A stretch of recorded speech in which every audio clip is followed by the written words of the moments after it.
আমার কোথাও যাওয়ার নেই। আমি বরং জ্বলে পড়ে নিঃশেষ হব তোমাতেই।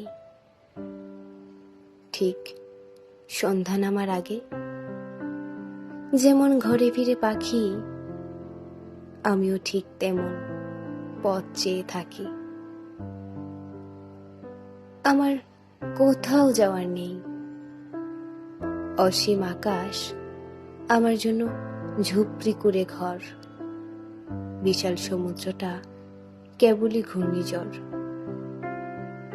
আমি নদীর বুকে মাথা গোজার সাহস খুঁজি, কিন্তু সে পার ভাঙার মতো মন ভেঙে খান খান করে বারংবার। কোথাও এক বিন্দু জায়গা নেই আমার, তাই তোমার বুকে মাথা গোজার ঠাঁই চাই বারবার।